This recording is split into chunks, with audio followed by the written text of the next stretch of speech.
নমস্কার। পুতুল পুরাণে আপনাদের সবাইকে স্বাগত জানাই। আজ আবার এসেছি আরেকটি পর্বে। নতুন পর্ব, নতুন ঘটনা। কেমন লাগছে পুতুল পুরাণ? শুনতে থাকুন। আজকে পাথরের একটি কথা বলবো, অজানা কথা, বিস্ময়কর কথা, যে কথা শুনলে আপনারা অবাক হবেন।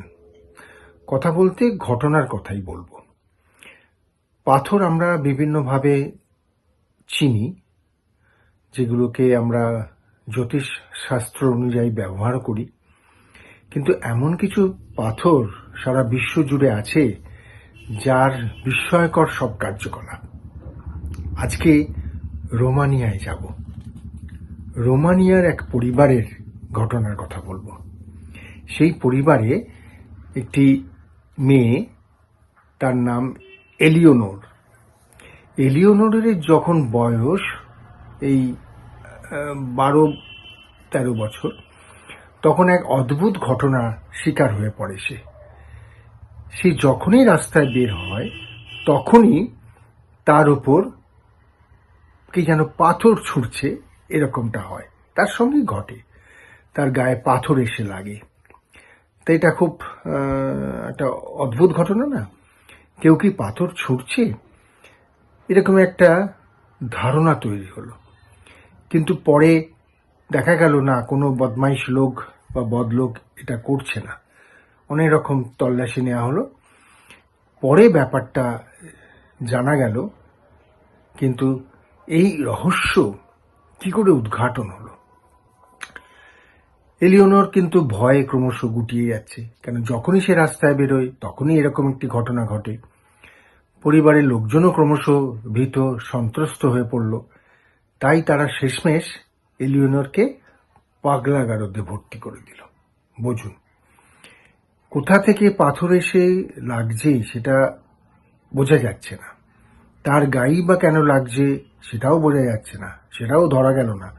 অথচ এলিওনোরকে পাগল হিসেবে তারা পাগলাগারদে ভর্তি করে দিল। কি সাংঘাতিক! কিন্তু তাতে কি রেহাই আছে? কিছুদিন যেতে না যেতেই অন্য আর এক ঘটনার সূত্রপাত।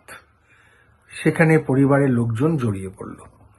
একদিন সবাই একসঙ্গে বসে লাঞ্চ সারছেন, এমন সময় বাইরে থেকে এক টুকরো পাথর জানলার কাঁচ ভেঙে একদম খাবার টেবিলে এসে হাজির। স্বাভাবিকভাবেই সবাই চমকিত, বিস্মিত, ভীত, রীতিমতো ঘাবড়ে গেলেন সবাই। আবার সেই পাথর! তাড়াতাড়ি তৎকালীন পাদ্রী সাহেবকে ডেকে পাঠানো হলো। সব শুনে তিনি ছুটে এলেন। ছুটে এসে বললেন, কি বললেন তিনি? না, তিনি বলছেন যে এর মধ্যে তেমন কিছু রহস্য বোঝা যাচ্ছে না। ভগবান যিশুর নাম স্মরণ করে পাথরটিতে ক্রস চিহ্ন এঁকে দেয়া হোক এবং জানলা দিয়ে বাইরে ফেলে দেয়া হোক।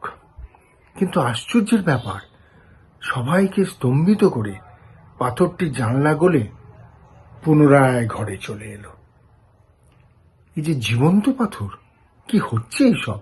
সবাই খুব অবাক হয়ে যাচ্ছে। এরকমই আরেকটি ঘটনার কথা বলি।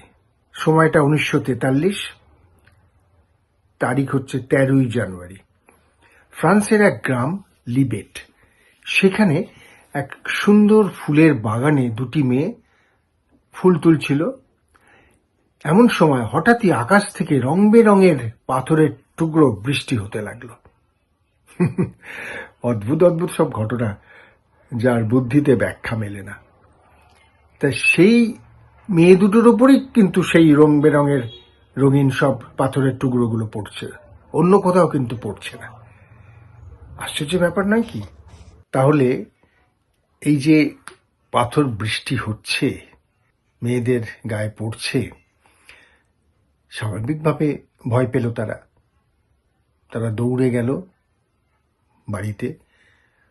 বাড়ি থেকে তাদের বাবা মা সবাই সেই জায়গাটিতে ফিরে এলেন যেখানে ওরা বাগানে ফুল তুলতে তুলতে যেখানে দাঁড়াতেই পাথর বৃষ্টি হয়েছিল। আশ্চর্যের ব্যাপার, বাবা মা সমেত ওরা যখন সেখানে গিয়ে পৌঁছলো, অদ্ভুতভাবে আবার পাথর বৃষ্টি শুরু হলো। সেই ছোট ছোট পাথর, রঙিন পাথর তাদের গায়ে এসে পড়তে লাগলো। কি সাংঘাতিক ব্যাপার! এর রহস্যটা কি? এই রহস্য কুল কিনারা করে পাওয়া গেল না।